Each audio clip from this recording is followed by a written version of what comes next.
नाजरीन, ईरान के major general रजा जाफर आबदी के हवाले से एक बहुत बड़ी खबर आई है। अमेरिका ने ईरान के इस रेवोल्यूशनरी गार्ड के ऊपर एक इल्जाम लगाया है कि इस मेजर जनरल ने हमारे 15 से 20 फौजी कत्ल किए हैं। आपको ये बता दें कि ईरान के अंदर एक बड़ी डेवलपमेंट हुई है। ईरान ने 2 रोज कबल अपना एक बहुत बड़ा मिलिट्री स्पेस सैटेलाइट लॉन्च करके पूरी दुनिया को हैरान किया और अमेरिका उस वक्त से ईरान के उस मिसाइल उस सैटेलाइट को तबाह करने की प्लानिंग पेंटागन के अंदर बना रहा है। अमेरिका का यह कहना है कि अगला नंबर कासिम सुलेमानी के बाद इसी कमांडर जनरल का है जिसका नाम रजा जाफर आबदी बताया जाता है। इस रजा जाफर आबदी की मुकम्मल डिटेल जानने से पहले छोटी सी गुजारिश करते हैं कि आप हमारे YouTube चैनल हसनात टीवी को सब्सक्राइब कर लें, घंटी के निशान को दबाएं ताकि लेटेस्ट न्यूज आप तक बर वक्त पहुंच पाए। नाज़रीन ग्रामी, आपको पता है कि पूरी दुनिया पर ईरान का एक अलहदा नाम है। अमेरिका हमेशा से जब भी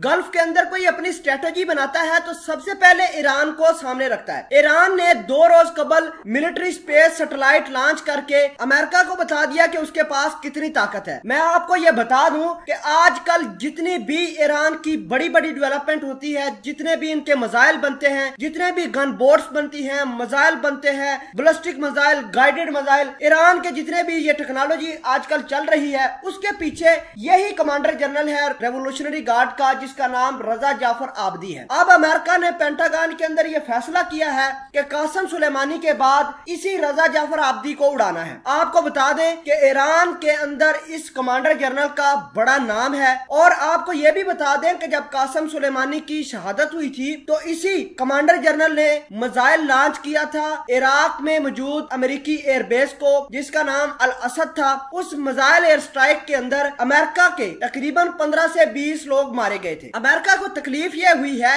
कि इस कमांडर जनरल का आखिर इतना बड़ा दिमाग कैसे हो सकता है कि पीछे दिमाग चला के इसने अपनी एक मिलिट्री सैटेलाइट लॉन्च कर दी है। मजे की बात यह है कि इस कमांडर ने यह भी कहा है कि आइंदा कुछ दिनों में हम एक और स्पेस के अंदर अपनी मिलिट्री सैटेलाइट छोड़ेंगे और अमेरिका की हर एक हरकत, हर एक चाल को डिटेक्ट करके बड़ी एक्यूरेट तरीके से उसको निशाना बना सकते हैं। जब ये खबर ईरान के इस रेवोल्यूशनरी गार्ड जिसका नाम कमांडर जनरल रजा जाफर आबदी है उसकी जानब से आया तो अमेरिका ने यह समझा कि ये जनरल हमारे लिए आइंदा आने वाले वक्त में काफी परेशानियां खड़ी कर सकता है। होना यह चाहिए कि इस कमांडर जनरल को कासिम सुलेमानी की तरह ठिकाने लगा दिया जाए। नाज़रीन ग्रामी, ईरान का ये कमांडर जनरल आगे भी अमेरिका को बड़ी परेशानी देने वाला है और साथ ही अमेरिका के जितने भी बहरी जहाज आजकल गल्फ के अंदर मौजूद हैं या फिर गल्फ से अमेरिका के अंदर जा रहे हैं, सबको अपनी मौत सताने लगी है कि कहीं ऐसा ना हो कि अमेरिका के इस बयान के बाद हमारी मौत पक्की हो जाए। बहरहाल इस कमांडर जनरल को सलाम पेश करते हैं जिन्होंने ईरान को इतना पावरफुल बनाया, इतना ताकतवर बनाया कि आज ईरान के पास दुनिया जहान के वेपन्स हैं, आज उसके पास दुनिया जहान के प्रोग्राम हैं, जोहरी प्रोग्राम भी चला रहे हैं और वो भी इसी कमांडर जनरल के सर पर चला रहे हैं। तो इस